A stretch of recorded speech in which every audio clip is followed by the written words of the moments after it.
from the future. I came here in a time machine that you invented. Now I need your help to get back to the year 1985.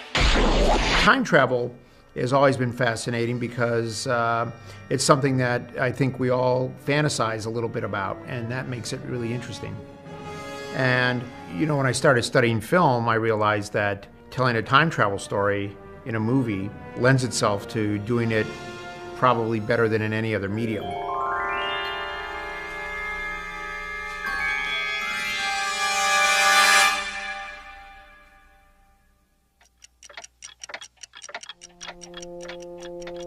Bob Zemeckis and I for years had discussed the idea of doing a time travel movie, and we were never able to figure out sort of the hook, what was going to make a good subject for a time travel movie.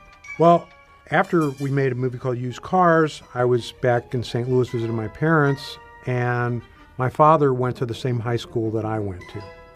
And I found his high school yearbook in the basement.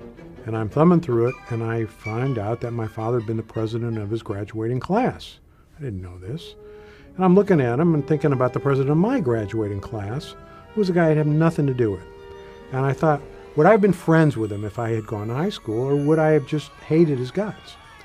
So when I got back to California, I'm telling the story to Bob, and he's going, yeah, that's really interesting. So we just got going with that, and that was the germ of the idea. Well, Used Cars didn't do too well at the box office, but Columbia Pictures loved it. So the head of Columbia, Frank Price, said to us, as soon as you guys have another idea for a movie, bring it to me first. I want to hear about it. And by, I don't know, September of 1980, maybe October, we said, okay, let's go tell Frank Price about this. So we set up a meeting. We go in to Frank and we tell him basically this kid goes back in time and goes to high school with his parents, and his mother falls in love with him instead of his dad. Within days, we had a deal to write 2 drafts of Back to the Future at Columbia Pictures. All writing is hard, but our working relationship is truly collaborative. You know, we really check our egos at the door, and we debate everything, and we do it understanding that it isn't just, you know, to win, it's to make the movie good. And so we don't have a problem with that. We use the index card method of plotting. So we had a big bulletin board in our office, and we would say, okay, we know, for example, Marty goes back in time. So an index card goes up, says Marty goes back in time, and then towards the end, Marty goes back to the future. That's another card. So we said, okay, wouldn't it be cool if he invented rock and roll? So we put up a card saying Marty invents rock and roll. Well, we need to establish that he can play rock and roll and that he wants to play rock and roll.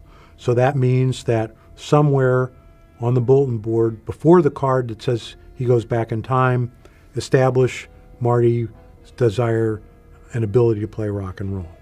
Same thing with the skateboard. If he's going to invent the skateboard, show him on the skateboard. So these pairs of index cards would come up. Wow, look at him go! But to write a screenplay like Back to the Future, it was just an immense amount of very hard, back-breaking work. I mean, there was nothing really fun about writing the screenplay. It was really hard. We had a first draft probably in 5 months. They asked us to make changes. We spent another 6 weeks or so, had another draft in spring '81, and basically they said, well, you know what, it's a really nice, sweet story, but we're kind of looking for raunchier comedies these days. No thanks, we're going to pass on this. So we said, okay, let's go take this around. And we were getting the same exact message from everybody. This is just not for us. But among the people that we showed it to was Steven Spielberg. They brought it over to me and they said, nobody gets this. Maybe we're crazy. Will you read this and let us know what you think? And I read it, and it was a very unusual story. And yet it was based on a lot of old-fashioned principles of family, coming of age, getting your first car, all the dreams and desires you have for your own life, the dreams and desires your parents might have had but didn't succeed in realizing. And it was about the generation gap, and it was about the major disconnect between our generation and our own parents' generation And that was all done through an amazing object lesson, which was this sort of accidental trip back into the past. He said, "Oh, this is terrific. I'd love to be on board and help you guys get this made." Bob and I were in a position where we'd done 3 pictures with Steven. I Want to Hold Your Hand and Used Cars, which Steven executive produced, and 1941, which we wrote for Steven. And none of these movies were big hits at the box office. So we were getting a little superstitious, thinking, well, if we do another movie with Steven and it bombs, we'll never get another job because we'll just be those 2 guys that only work because their pal Steven helps them set up their project. So we were totally candid with Steven and told him that this is why we didn't want to attach him to it, and he understood completely. So we're taking it to producers, we're taking it to studios, everybody's saying, take it to Disney, take it to Disney.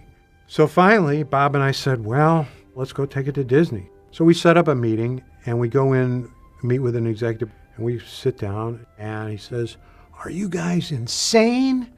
You've got this scene with the kid and his mom in the car. This is incest. We can't do this." So it was too extreme for Disney.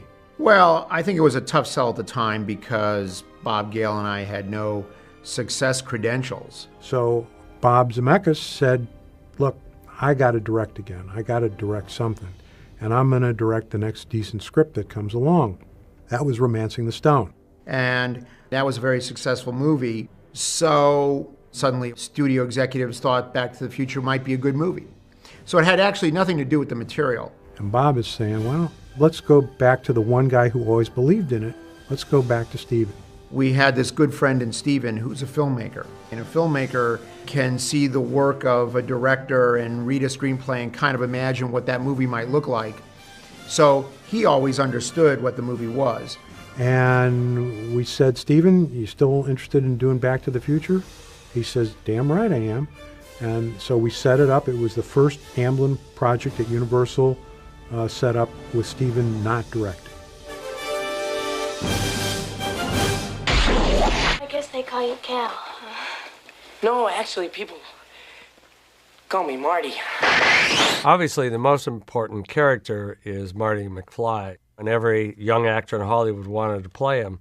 And we did an exhaustive search and read a lot of people and just trying to find the right person. I was shooting Teen Wolf, and we were in Pasadena and we were shooting, and I got all the stuff on my face, all the wolf drag, rubber and hair, and I'm feeling miserable, and I can't eat. And to make matters worse, just down the road, there was a scouting crew there for another film, and we found out that it was for this new Spielberg-produced film called Back to the Future. Then I heard that Crispin Glover was in it, and I knew Crispin from other things, and I'd worked with him before, and I thought, man, Crispin Glover's in this Steven Spielberg movie, and I'm like Teen Wolf.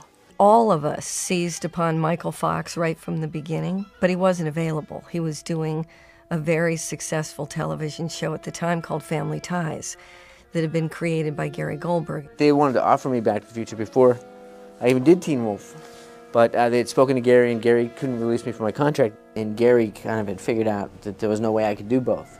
So we begged and tried to see if we could cast Michael, and we couldn't, and then we started really looking for somebody who might embody many of the qualities that Michael had. But we were given a mandate that we had to make the movie by a certain date, and if we didn't make the movie by a certain date, they would cancel the movie.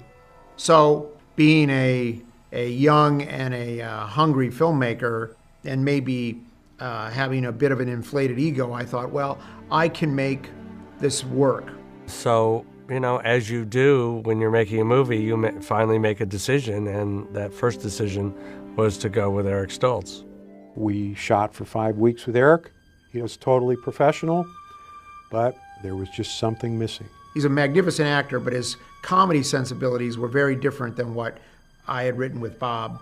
And he and I just never were able to make that work. And he showed me the first 5 weeks of footage cut together, and he just said, I don't think we're getting the laughs that I was hoping we would get. And I looked at Bob, and I realized that he was absolutely correct, and I said, Bob, what do you want to do? So I had to make this horrific decision, which was very heartbreaking for everybody.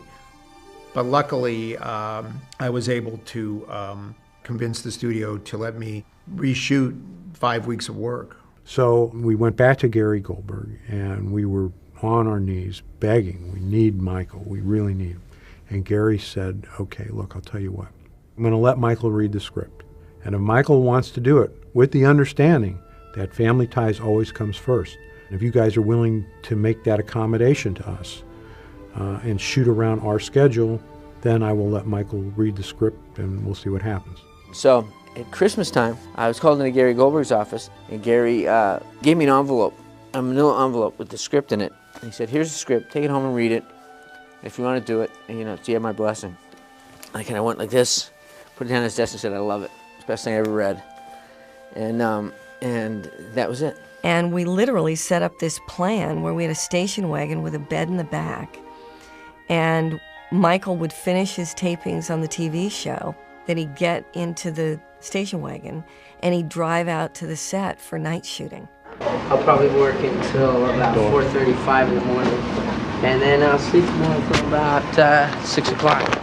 From the moment that I said that I would do it, it just kind of, I got caught up in this cyclone of activity and creativity of the highest level. Just really brilliant people, brilliant filmmakers, brilliant artisans. I mean, it was just so much stuff. And then at the same time, then there was a practical matter of shooting it, which was I'd work at Family Ties from 10 to about 5, and then go over to the set and I'd get there probably about 6 and start shooting and work all night till about 4 or 5 in the morning, and then go back and literally get driven home and carried in the house and dropped in bed and woken up in the morning and put in the shower. And I mean, it was just crazy. Somehow, thanks to Michael Fox, we made it work, and he turned out to be the perfect Marty McFly.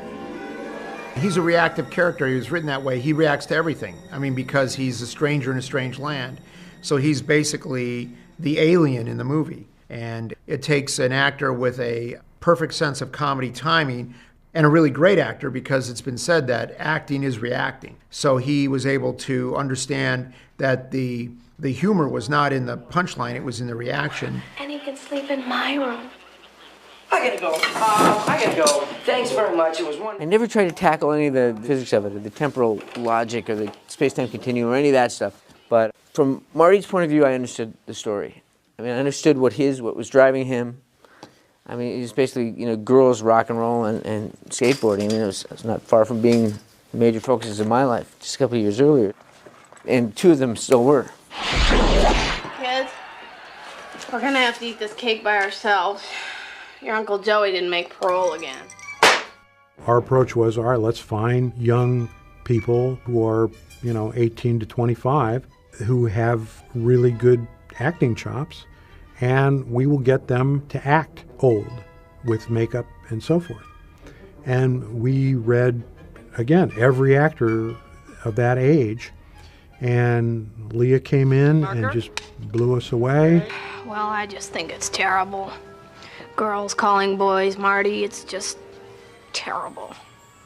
I got involved with Back to the Future, I believe, because I was doing a movie called The Wildlife with Eric Stoltz at Universal. And apparently, Zemeckis and Spielberg were looking at Eric Stoltz, and they said, "Who's that girl?" That's the story I heard. And so they called me into audition. And for some reason, it just clicked for me. When I was your age, I never chased a boy or called a boy or sat in a parked car with a boy. When we were shooting the first scene where you see Lorraine and as the older mom, and it was a really difficult scene because we had to hit the comedy, but we had to show just how sad she was, just how bad her life had become. And it was then that I realized that I was going to spend the rest of my life with him. And that's one of the interesting things about comedy, and one of the interesting things about working with Bob Zemeckis is that you have to kind of weave, you have to know the reason you're there in that scene, and you have to hit the jokes and then hit the depth. Luckily, Bob was there to tell you what points to hit with a lot of precision. He demands a lot of precision, and so I loved working with him for that reason. Now, Biff, I never noticed that the car had any blind spot before when I would drive it. Hi, son. Crispin had this unusual way of talking and these strange mannerisms, and he was George McFly. There was no question. I love Crispin, and I loved working with him before I did Back to the Future. He did some episodes of Family Ties, and I did a TV movie with him. And people think about the way he acts, the way he talks, and all that stuff, but it's in his head. I mean, he sees things differently and thinks about things differently. Like one point when I chased him across the street and onto his porch step and tell him that he's got to take her to the dance, he had this broom, and he wanted to give us sweep with the broom, like this elaborate kind of sweep. And Bob said, "What's with the broom?" He said, "Oh, it's a sweep of indignation." And we said, "Okay, well, that's cool." I mean, I was fine with it, but you know, you just after a while you didn't try to figure it out. And again, it gave me more reactive. Hey, what the hell is this? Breakfast. Wendy Jo Sperber was my daughter, and she just was really funny. She just was totally hilarious and so comfortable. And because she knew Bob Zemeckis and Bob Gale, you know, I was jealous of her because she just like knew them and like could joke around with them, and I was still a little bit in awe of them. With Wendy, we met on I Want to Hold Your Hand, and we became brother and sister like right away for the rest of our lives from that moment. And then Bob hired us for used cars, and then we got hired for Back to the Future, and we always kept saying like how lucky we were, you know, first of all, to have met Bob Z and Bob Gale. You realize what would happen if I hand in my homework in your handwriting? I'll get kicked out of school. You wouldn't want that to happen, would you? Everybody has a bully in their school. Would you? Now, the interesting thing is that Tom Wilson is absolutely the total opposite of Biff. He's the most gentle, good-natured, decent guy you could ever meet. But he had this persona that he put on that was intimidating, and he plays it so straight. That's why it's funny. So why don't you make like a tree and get out of here? Yo, Jennifer. Marty, don't go this way. Strickland's looking for you. If you get caught, it'll be 4 tardies in a row. I had auditioned for Young Sherlock Holmes, Gremlins, and Goonies. They were all done by Amblin, and it got down to me and 1 or 2 other girls for each role. So when they called me in for Back to the Future, it was all the same producers, and I was like, hey, it's me again. And then when I got the part, they talked to ABC, because I had just done a pilot for ABC called Off the Rack. And they wanted to make sure that the pilot wasn't getting picked up, because they were going to film at the same time. And ABC said, we love the pilot, but it's not going to get picked up. You can cast her. They cast me. And then ABC changed their mind and picked up the pilot. And so I had to back out of Back to the Future and turn it down. So they had to recast my part. I did 6 episodes of my series. But when they let go of Eric, they recast me. Hearty slip for you, Miss Parker. And 1 for you, McFly. I believe that makes 4 in a row. In 1984, I was doing the David Mamet play, Gary Glenn Ross on Broadway. And we had run about a year. And then I got a call from Robert Zemeckis to do this little movie, Back to the Future. And I understand that it was because of my performance in Prince of the City that they thought of me for this character. No McFly ever amounted to anything in the history of Hill Valley. Welcome to my latest experiment. This is the big one, the one I've been waiting for all my life. I was doing a film in Mexico City, and I got a call from my agent saying that he was sending a script, which of course is Back to the Future. And the script arrived, and I just had no interest in it. And I put it aside, and that was that. I was going back to New Haven and do a play, you know, where real actors belong and all that stuff. And a friend said, never leave a stone unturned as far as the business goes. You never know, you know. So I read it, and I thought about it. I thought, well, the least I can do is go back and meet Bob Zemeckis. And he was very engaging. He exuded confidence and intelligence, and just a certain rapport I felt immediately with him. And I felt, I'm in good hands here. This is something that, if this man is involved with this project, it's something I should do. And as I do with any character, you know, I read it, I begin to think about what did this guy look like? What are his characteristics? And almost right away, Einstein was a no-brainer. And my other thought, there was a renowned conductor by the name of Leopold Stokowski. I remember I presented these thoughts to Bob Zemeckis, and he just like, okay. This is it. This is the answer. There's no jokes. We tell everybody, Bob tells, you're playing this completely seriously. And you watch Chris Lloyd's performance, he's taking it totally seriously. He believes everything that he's doing. But you never knew what Chris was going to do until the camera rolled, and Chris would do something on take one and take two that he would never do in rehearsal. But just so that we could understand what Chris was about to do, we would roll the camera during rehearsal, because unless the camera was rolling, Chris wouldn't really give you anything close to 100% of his performance. And because of the energy he had and the focus he had, I could see why he couldn't do that for 5 takes of rehearsal for the sake of the lighting guys and the camera guys. But it worked out fine because, Chris, once he found what he wanted to do, was very consistent and would keep doing it over and over again. I suppose Jane Wyman is a first lady. Whoa, wait, Doc! And Jack Benny is Secretary of the Treasury. I felt there was a need for a certain zaniness. I mean, Doc was sort of constantly in crisis. 21 gigawatts! He had this excitement, and that kind of drove the physical life in whatever way it went. I didn't think too much about it. I just went with the energy that came out of that kind of crisis mode. Are you telling me that you built a time machine out of a DeLorean?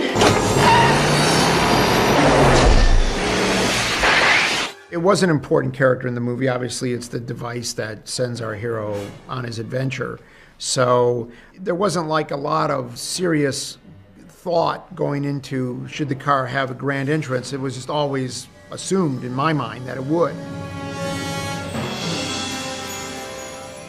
One of the things that pleased me was to see the car for the first time. I made sure that all of the details were brought out. We would cross-light the various functioning parts and so forth. It wasn't as if they just took a car and said, okay, inside this car somewhere is the time machine. It had been very thoughtfully designed.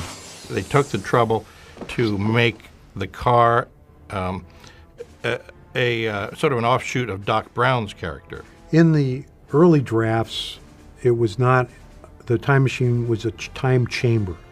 It was not a DeLorean. In the draft I read, it was a refrigerator. And I didn't have a problem with it, but Zemeckis and Gale weren't satisfied with it. And they were doing their old pacing back and forth. Bob was behind the typewriter, and Zemeckis was pacing and trying to figure it out, and they couldn't figure it out, and I kind of got bored and left. And Bob said, you know what, wouldn't it make more sense for this to be mobile? Next thing I knew, a week later, they gave me some revised pages. And they had turned the time machine into a DeLorean. Looks like an airplane without wings.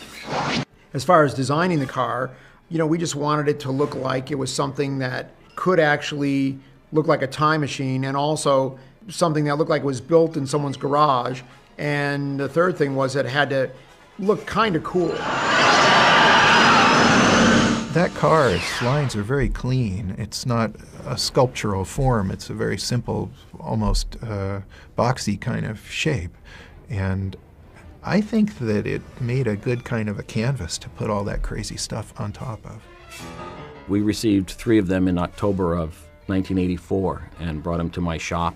We had some lovely drawings from Ron Cobb, and Andy Probert was very, very big on it. And the drawings, they weren't made with the idea that here are these specific parts we want to put in these specific places. It was about the feel of the thing. So it was like a scavenger hunt to go to surplus stores, electronics shops, all these places where you can find used things, bring the used things to a workshop and start putting them on the car. And then our crew built it and made all the parts work and made sure everything made sense and was properly attached for all the rigors of the filmmaking that went with it. And Bill Klinger I hired to do all the electronics. We had a team of about 3 or 4 guys that had nothing but putting in all the electronics. We started with 3 DeLoreans for the very reason one was going to be our hero car. It was going to have a full complement of all the electronics, all the design elements, all those pieces that told parts of the story. The second car was going to be used exclusively for driving shots and stunt work. And don't worry, we'll never see it up close. Action! Then, in addition, we had the C car, what we call A, B, and C car. The C car we used for the process work. And we just literally kept sawing it in half like a sausage as the camera moved forward to right over Michael's shoulder when the scarecrow in the field comes up on the windshield. It wasn't outside, it was actually done on a stage. And so that was the process car, and that had very little in it. I gotta tell you, I hated that car. I really hated it. You had that friggin' sharp metal box that, you know, if I just went like that, I'd just jam my knuckles, and I just ripped my hand up. And also it limited the gears, so it would only be low gears, and I'd be revving high at low gears, and thinking that it was gonna crap out.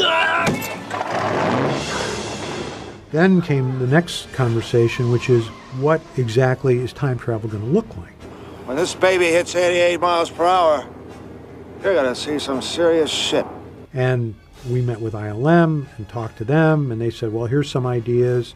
And that was one where Bob and I quickly came to the conclusion, you know what, it's not about the visual effects. It's not about how long does it take him to travel through time. He's traveling through time, it should be instantaneous. So there is no time travel sequence as you see in other time travel movies. It's like that. But one of the various ideas that ILM came up with was a fire thing, and we worked with Kevin on that.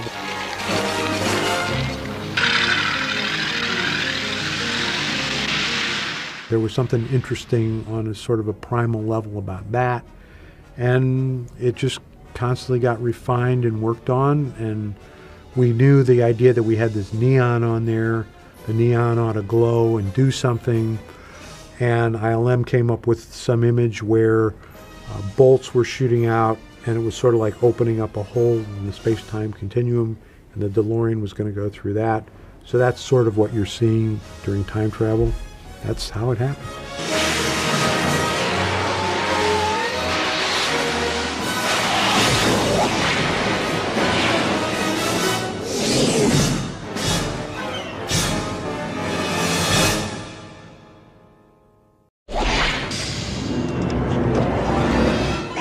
Universal said, okay, we want to do the sequels. You've got to come back with me.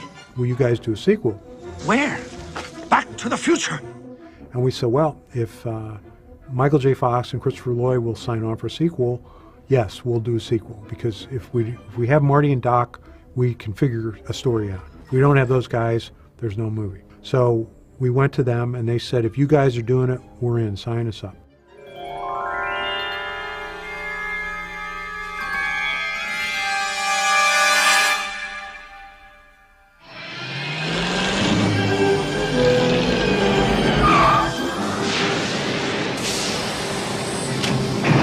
Flying DeLorean?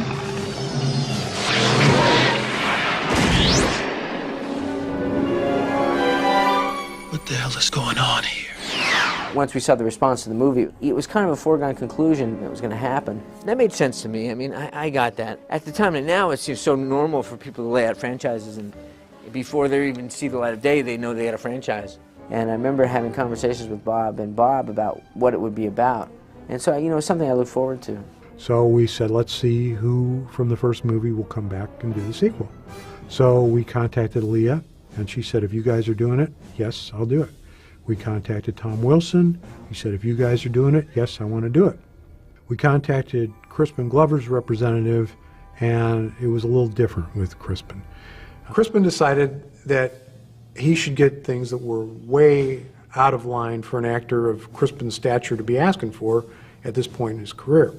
So I said to the agent, go back to your client, call me in 2 weeks, and let's talk something more reasonable.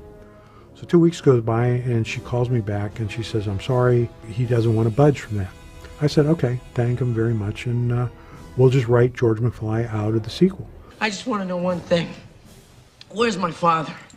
Where's George McFly? We said, okay, if we have Lorraine and we have Biff, but we don't have George, George has to be dead. No! Oh, please, God, no! And that is the reason that George McFly is a tombstone in part 2. How about a ride, mister? Jennifer. Oh, you a sight for sore eyes. I was supposed to do both sequels, and my mom got ill. In fact, there's like websites dedicated to whatever happened to Claudia Wells and why didn't she, you know, reprise Jennifer Parker, but I left the business at that point. There was so much going on in my family, and I backed out of everything. When you do a sequel, there are obviously characters that you're going to bring back, hopefully, but sometimes they're not available, sometimes they don't look the same, sometimes they're not acting anymore, and that's another challenge, Do you just hope that nobody will notice, which is kind of the case with Marty's girlfriend? We just thought, well, she's not available, she's not working anymore, and we'll make it work.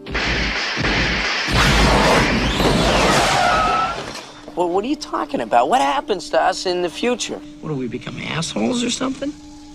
Oh, no. You and Jennifer both turn out fine. It's your kids, Marty. Something's got to be done about your kids. We had no choice, so we had to try and find somebody. I mean, we found, Elizabeth Shue, who came on for Claudia on the second one. I mean, she's a wonderful actress. So, I mean, I thought that was fairly seamless as far as that goes. The George thing was a little bit trickier, and it was more about figuring out how we could do this. It's one of the reasons he's upside down. We thought people wouldn't be able to tell as easily if he's upside down. How did he do that? Oh, out on the golf course. Bob and Bob came to me one day and they said, we want to design a device we're calling the OrthoLev, which we will have McFly hanging upside down, and it needs to travel through the house. He can be able to go from room to room to room, and he's going to always be on this and be upside down through the whole deal. So we had to put track, we had to hang track in all the sets and be able to hang someone upside down and travel them along in shots through the house, so that was kind of a fun deal. I actually wrote a draft of Back to the Future 2 where the third act of it was not going back into the first movie, but going back into the 1960s, where Lorraine is a flower child and she's protesting the war in Vietnam, and Marty gets thrown in jail. There was a whole thing to that, and Bob read that draft. He was making Roger Rabbit, and he said, well, this is okay, but we can do something that nobody's ever done before. We can actually, with a time machine, go back into the first movie and look at it from a different point of view. Wouldn't that be cool? I said, yeah, that would be cool. And then Bob said, it would be really great is if we went into the Old West after that. 1885! September 1885! Well, when Bob and Bob sat down and they laid out this whole sequel, and it was too long. Bob and Bob handed me the sequel script. It was like 185 pages or something like that. And of course they said, we have to make cuts in it, but read it anyway. Because they always liked me to read, the result of all of their mad science. But this was a very complicated plot, and it existed not only in the future, but in an alternate present that we affectionately called Biff Horrific. And then it went into the Old West. And it just seemed like two movies. Two movies that Bob and I loved when we got out of film school in the 70s were Richard Lester's Three Musketeers and Four Musketeers. We thought that was really cool, that they shot those two movies back to back at the same time. And then now you look at Harry Potter and Lord of the Rings, and everybody sort of looks at these ideas as franchises today.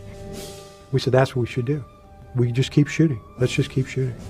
And thankfully, we had the best crew that you could ever imagine. We were 11 months of shooting those two movies, and everybody was still on speaking terms at the end. I thought that it was actually going to be a great decision because we would be able to keep a lot of consistency as far as the look and the crew and the equipment and so forth. It was going to be a lot easier. Yeah, that's good. Put a half double in the bottom. This is what I'm going to need about week 6. Get me going, cup of coffee. Espresso. This is great, Bob Z. Thank you very much. It turned out to be a really interesting time because I got married, and my son was born, my father passed away, all these big, huge, kind of seismic shifts in my life happened while I was doing those two movies. But rather than be a distraction or be a burden at that time, they existed as kind of a continuity for me.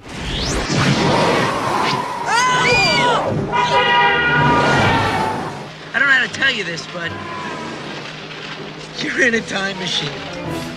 And this is the year 2015? I've never liked future stories. I've never liked alien stories because they're just the opinion of the filmmaker. I don't know, it's like just stuff that writers just can make up.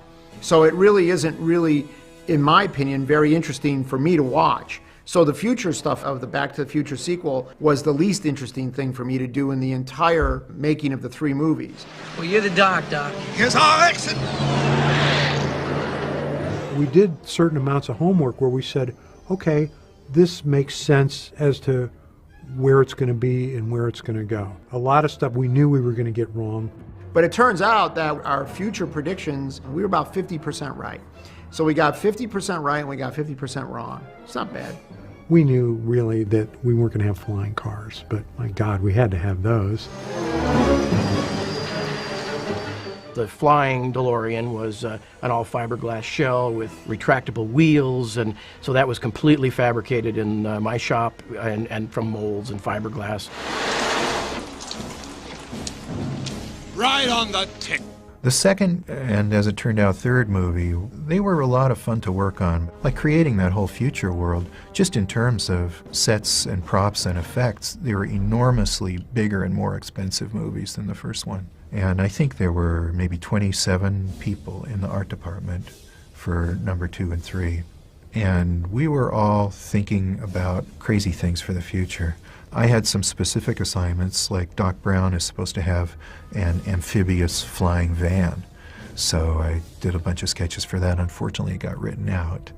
And I nursed an idea that John Bell had for this beautiful flying Citroen taxi through to completion. I made working drawings and bid it out, and then worked with the shop to get it done. I was a resource available for anyone who wanted some crazy thing designed and drawn. He'll be right over here, and then just as he's turning around from that, we'll have this hologram of Jaws come out and try to bite him. It made me feel like I wasn't given a movie assignment, but I was given an experience to actually go on those journeys to those places. And because there was something already that was very strong about Hill Valley as presented in the first movie, I could build upon that as a production designer, and then with all the input that Bob and Bob could give me, to actually feel free to project myself into the future. The future.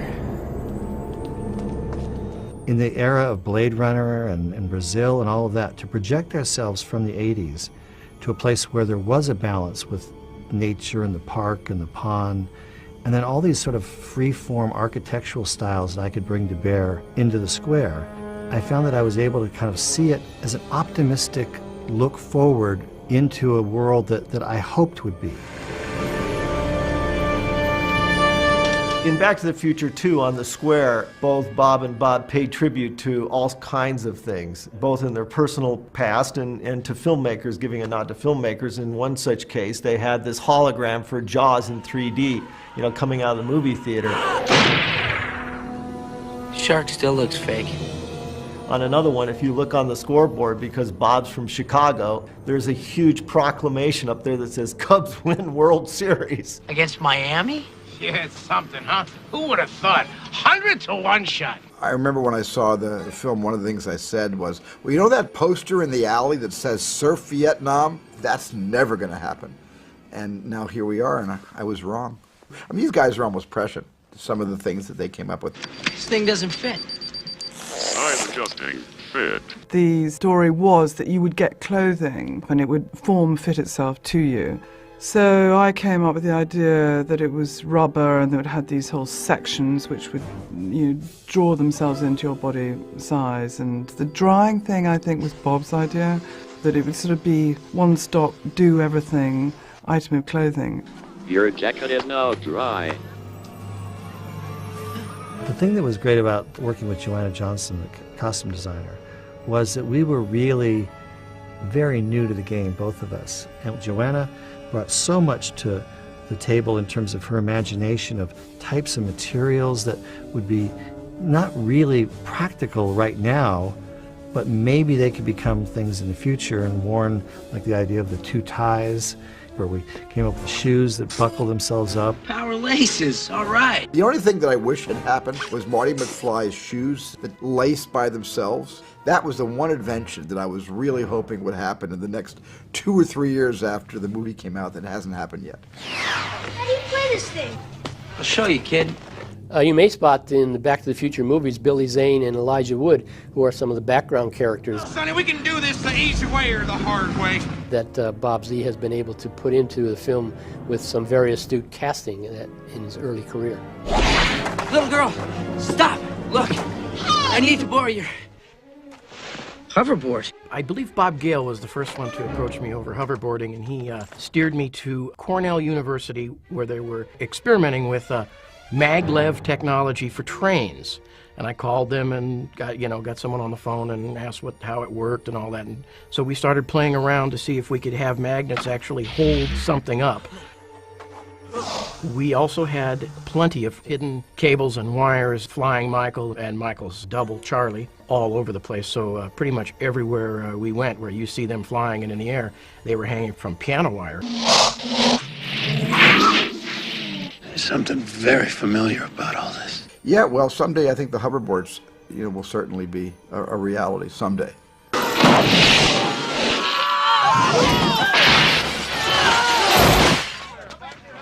Buttheads. No, I'm sorry, I missed that whole thing. Doing part 2 was really flying by the seat of our pants, and one of the things being the sequence where I played 1985 Marty, I played my son, I played myself older. What the hell is this?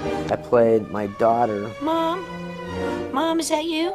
And the technology that they were using was state-of-the-art at the time. Now it's really outdated, but the genius behind it is really, speaks again to Bob and Stephen and their genius.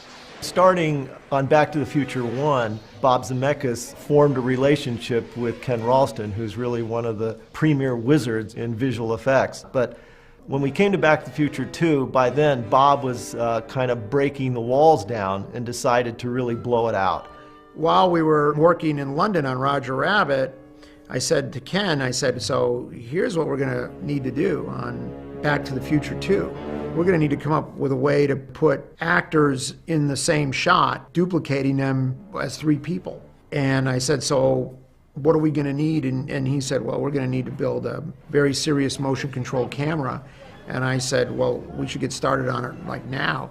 No, you just gotta have the right touch. Nobody can start this car but me. Yeah, the bill comes to $302. $300?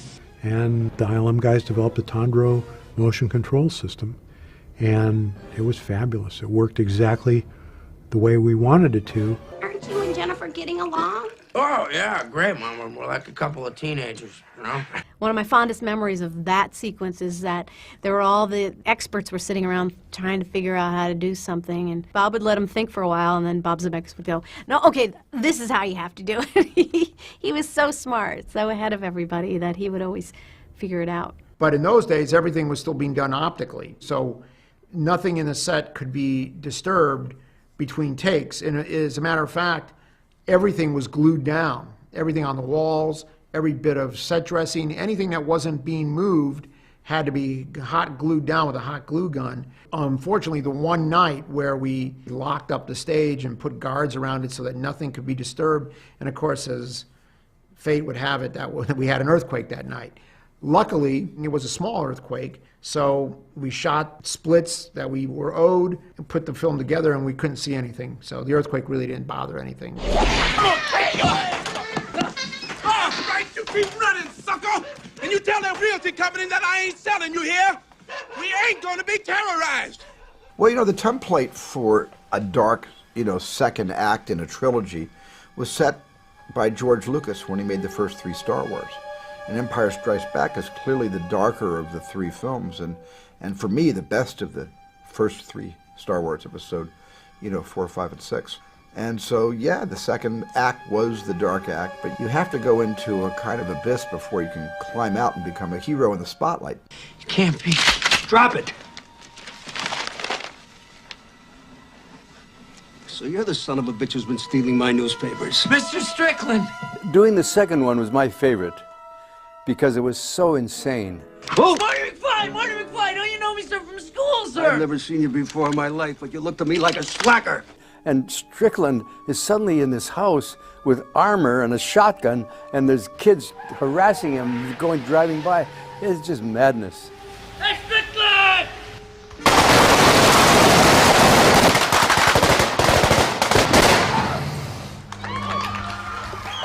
cut. So on action, you're both looking out there. You, Jim, are gonna just dive in the house. On action, will I turn this way, do you think? Yeah, At that time, I was filming Back to the Future at night and Dick Tracy during the day, simultaneously. So it was interesting, a challenge. Action! Window! Ah!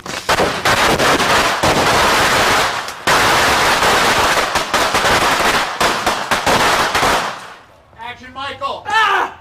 Ah! Ah! James! Ah! Eat lead, slackers! Cut! I love movies. Okay, we'll play back A again. That was good, Michael. Good effect. Boy, you're right about you don't act that. You just go, Okay, good. Next all right. setup. Well, you know, you don't want to be like, you know, have all that stuff go off and you screw it up. You know what I mean? Like you forget, you do something wrong and they got to do it all again. So.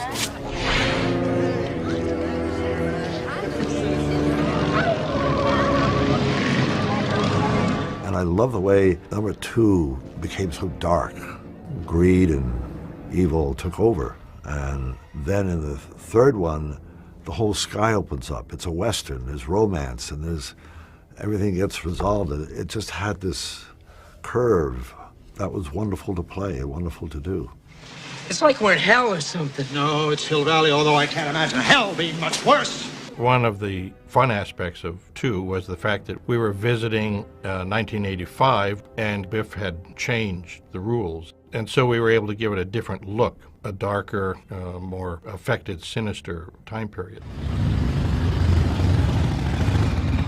We used to call that Biff horrific. And what I thought about it as is this is a place, especially Biff's apartment, where you just wouldn't want to find your mother. Michael. Mom, is that you? Just relax, Marty. We've been asleep for almost 2 hours. I had a horrible nightmare. It was terrible. You're safe and sound now. Back on the good old 27th floor. 27th floor! Hey. Ah! Everything's gonna be fine, Marty. Are you hungry? I can call room service. I didn't really realize what a great part I had in Back to the Future 2 till I saw it. I'm dazzled by my work in that movie, honestly, because that character that I created with the big bazoombas, I was basically playing a drag queen. Honestly, I was. And, you know, I did a lot of work on that character, and it's very sad and upsetting, that scene. You're supposed to be in Switzerland, you little son of a bitch! I love that. That's one of my favorite scenes I've ever done in a movie. What the hell do you care? We can afford it. The least we can do with all that money is to make a better life for our children. Oh, Marty's your kid, not mine. And all the money in the world wouldn't do jack shit for that lazy bum. Stop it, Biff. Just stop it. The makeup was extraordinary because these days you have greater facility to do makeup and to age people and to present them in different ways in movies. And in those days, you know, you had to tip your hat to the guys who did it in the old-fashioned way, just with subtle prosthetics to make these changes work. They're doing little touch-ups on us before we do this shot. They're always with these pieces. The glue is very strong, but sometimes at these little flaps here, it'll come loose right around here. So they come up and annoy you quite a bit with this little printing and fussing. Tom was nuts. He's funnier than hell. You couldn't ask for somebody nicer to be in a tough situation with. And we spent more hours together than husband and wife. Because there were such a variety of looks on him, and we switched back and forth all the time. Magicians, makeup magicians. Thanks, you guys. It takes an hour, and it looks like a horror movie to take the makeup off. They worked hard, and it was a long process. And Tom Wilson, he made Biff so real and so powerful that I think that took him by surprise. And that's just the power of film, and it's the power of creating a character. What are you looking at, butthead? I'm just kidding, I'm a very nice person. They make me do this. If I'm not mean, the checks don't clear, and that's bad. The thing about Tom, too, is that Tom is just such a gentle giant. He's such a sweet guy. You know, sometimes when you work with guys and you have physical scenes, you have fight scenes or pushing scenes or whatever, it can be a little iffy because if an actor just needs to do it and be aggressive and be violent, control sometimes is wanting and you can get hurt. But so he was always really measured and really knew what he was doing and all that. But then at the same time, he had a real intensity. 2 McFlys with the same gun. It's funny, just I sit here talking about it, I just had this kind of sense memory flashback to when we shot a lot of that stuff on the roof of the hotel and falling off and rising up in the DeLorean and all that stuff, like it was yesterday. Just I share that, it just came back to me. Nice shot, Doc! You're not gonna believe this! We gotta go back to 1955! I don't believe it! I think the second Back to the Future, it might be the most interesting movie I ever made. It was a once-in-a-lifetime situation that no other filmmaker has ever had before. Because here I had a situation where I was doing a sequel to a time travel movie where a character goes back and visits the original movie. So you have a chance to make the first movie again from another point of view. And it was really something that thrilled me to do it. Because in the first one I did this. Did you? You're sure? Yeah. All right. Well then, the first one in the first movie, or the first take. Going back into a movie and looking at it from a different point of view actually presents challenges that you can't even imagine, because you have to go back and recreate a setting and revisit it, but see it from another side. You might see like a dance sequence from backstage instead of front of the stage. This must be the dance. It was strange, and it was like a time warp to go back to the same sets and the same costumes. And they actually didn't have my pink dress. They couldn't find them. They made 3 of them for the first one, and I had taken one. And someone had already sold off, I think, the other 2. So they were going to have to remake it, and I said, I have it, and I had it, and I got to wear it. And I had some brilliant people who did some investigating, and we did find a lot, and if we didn't find the actual, we either copied or we got things which were very, very close. It had only been 5 years, but when I hit my knees on the knee slide 5 years later, at 29 instead of 24. My legs were like, no, no, no, we don't do that anymore. You know, that's enough of that. So it was a little humbling moment, you know. You don't want to get struck by lightning!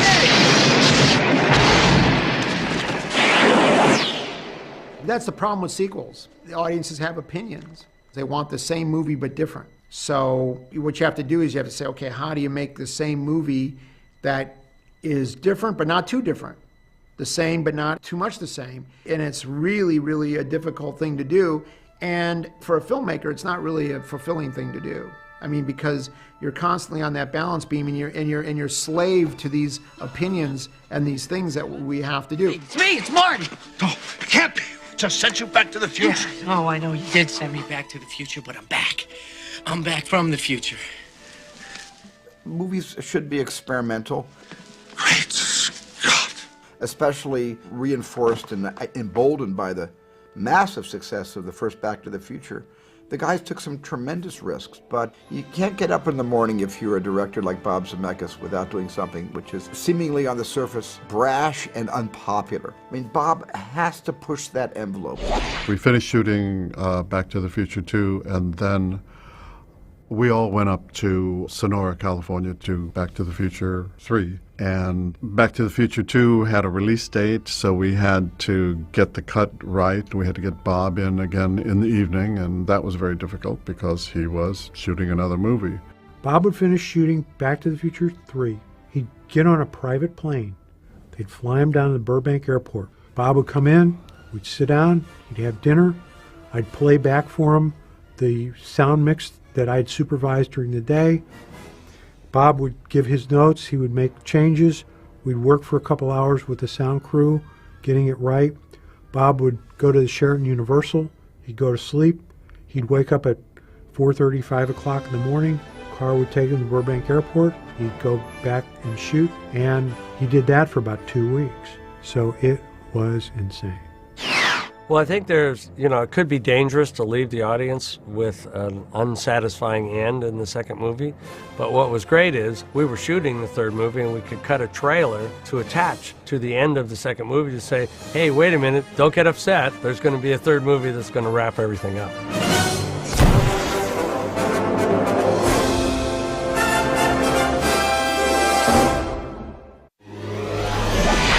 1885. Amazing. I actually end up as a blacksmith in the Old West. Pretty heavy, huh? I think every time that we were talking about Back to the Future, the opportunity was there to explore a different genre. And there's very few movie-making experiences I can think of where you really totally get the opportunity to do that, because we're dipping into science fiction and then dipping into an action adventure and then trying something that was a full-blown Western. And you're inside of storytelling that Bob was doing where anything goes.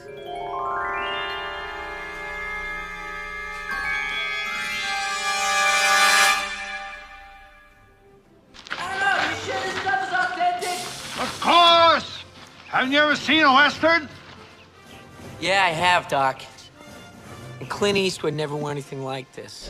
When I did it, I realized why so many directors enjoyed doing Westerns, because it's kind of like camping out. You know, you're there, and it was always quiet.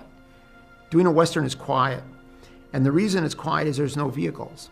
All the base camp is way far away, and you know, the actors are run up to the set in electric golf carts.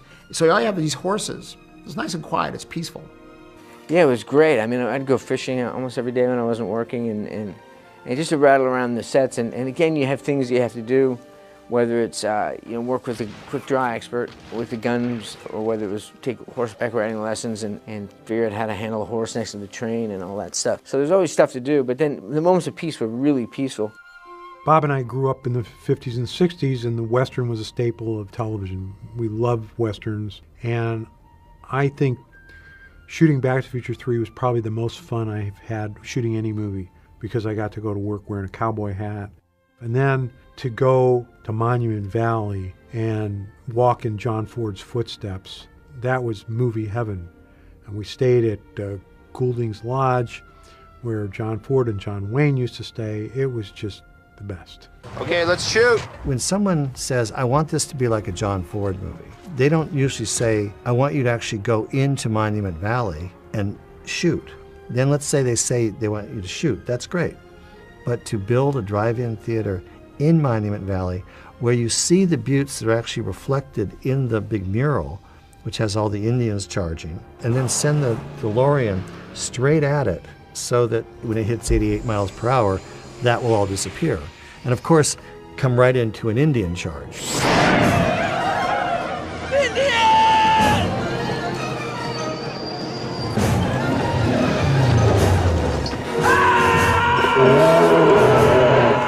Action, Michael.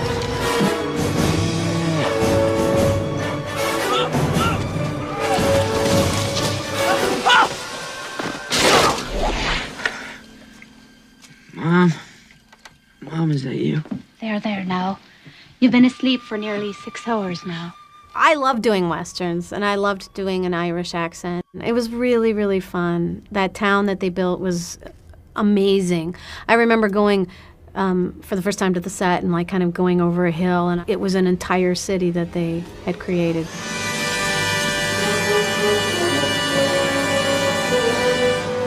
We built everything on site. There was nothing done in the West that was not a part of that town. So all the interiors that you see are interiors with exteriors. So it, after a very short time, felt like a real town. And in parts we didn't even finish because that was part of the look of the movie.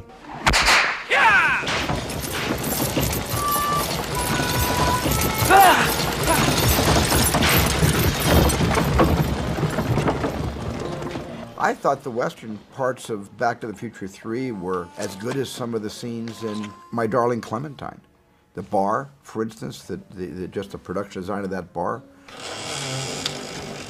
It was large, it was audacious, it was the way those saloons really were back in the 19th century.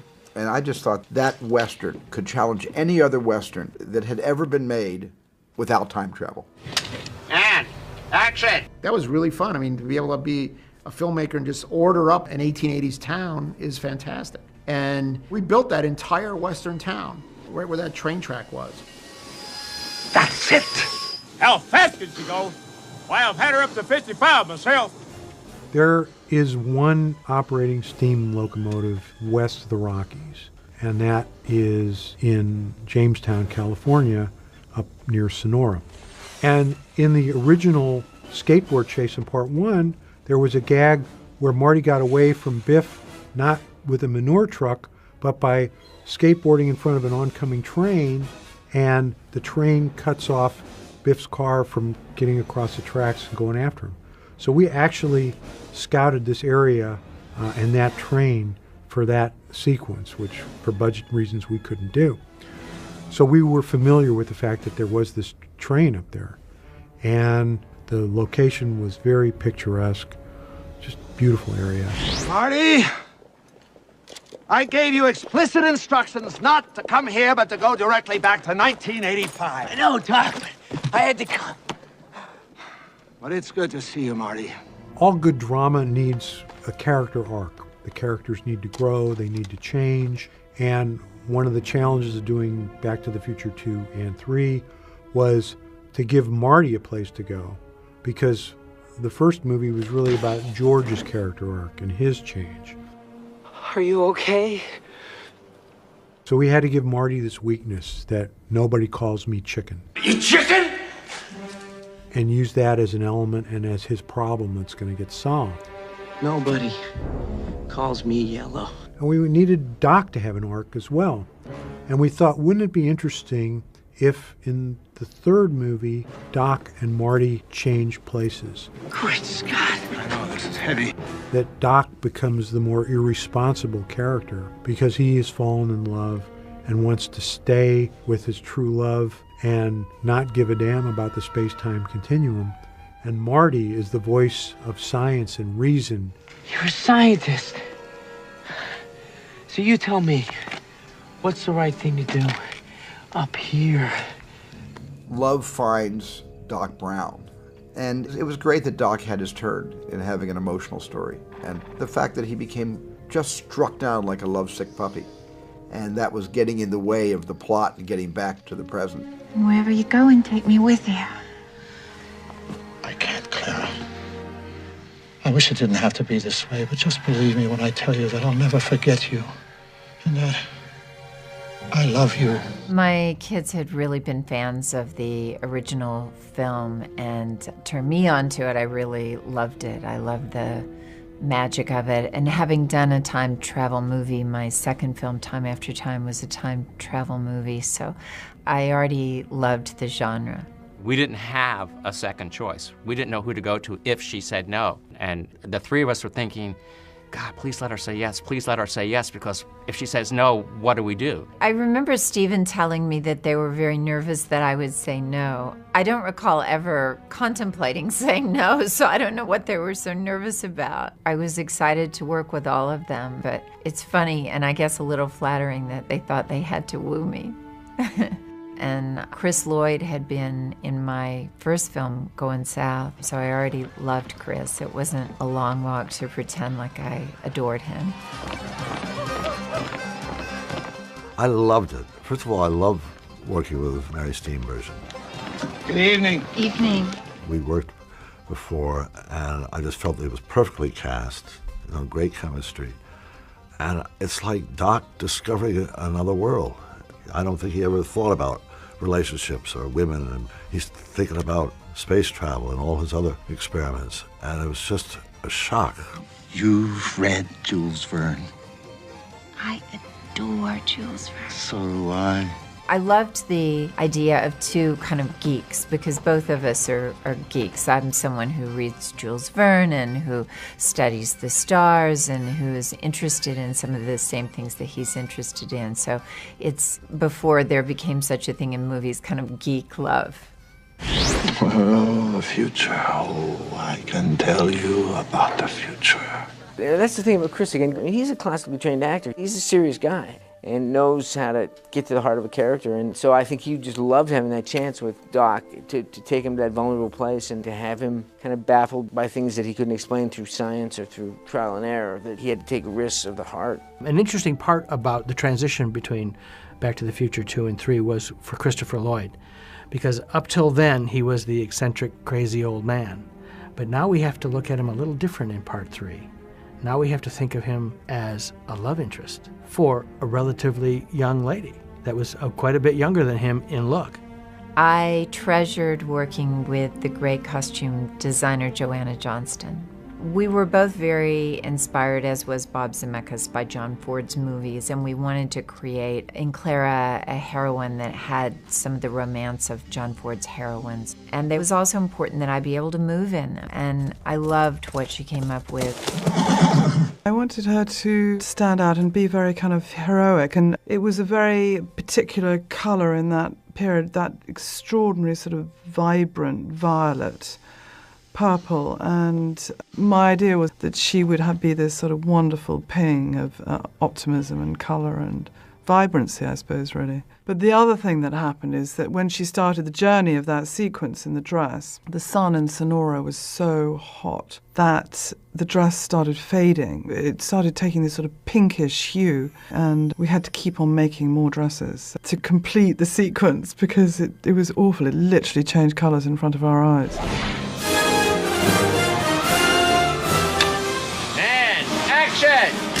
Rage! Is this a hold-up? It's a science experiment! One of the things I realized when I was doing the Back to the Future 3 was why filmmakers love doing movies about trains. Because the thing that's really great about a train is it's on a track. So to create action, tension, and suspense, there's one thing that the filmmaker doesn't have to spend a lot of time explaining to the audience, which is where the train is going, because it's always going to be on the track. So to create a giant sequence at the end with a train is a filmmaker's dream. I'll say, Doc, come in. He'll listen to his walkie-talkie, and I'll lift it up and I'll say, we're going at 25 miles an hour. Okay, we're cruising at a steady 25 miles an hour, Doc. My father was a freight train conductor, so trains are very important to me. Toby, I'm going to tell you this, guy. And I love to ride. I'm actually a little better rider now than I was when we did Back to the Future 3, although that is me riding up to the back of the train and touching it. My stunt double did the transfer, but I trained pretty hard to be able to do that.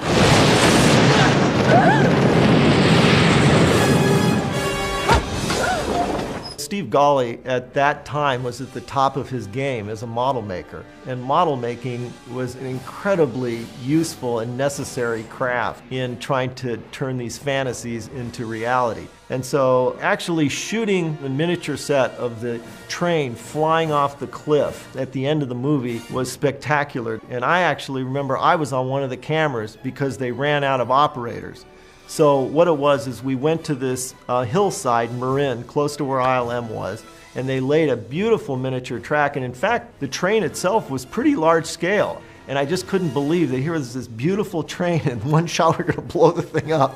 So, we sent that thing off the cliff and just prayed that no one missed the shot and that everything worked properly, which it did.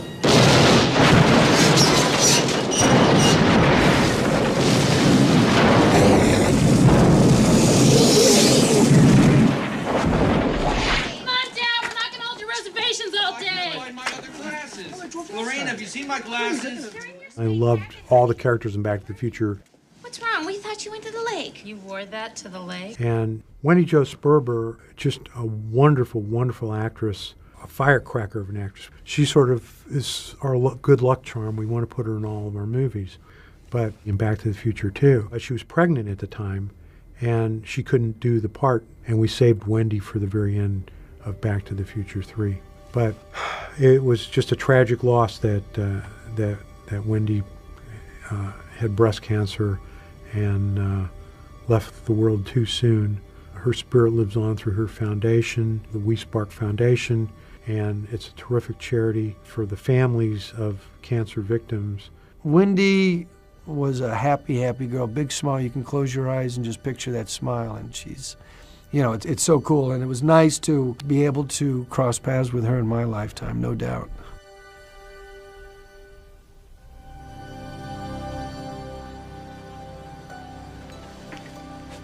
I'm sure gonna miss him, Jen. A sequence like the train taking off at the end, starts with the design. And so they designed this wonderful Jules Verne-like train, and we went and shot on this railroad crossing.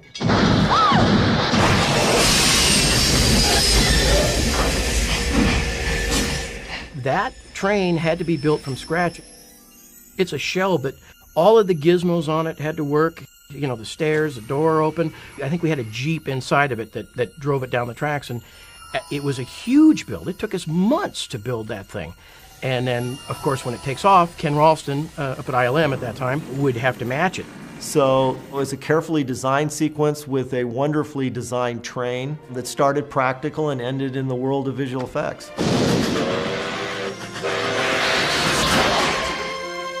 I think at the end, we all felt a tremendous feeling of accomplishment, and we were proud of it. It worked.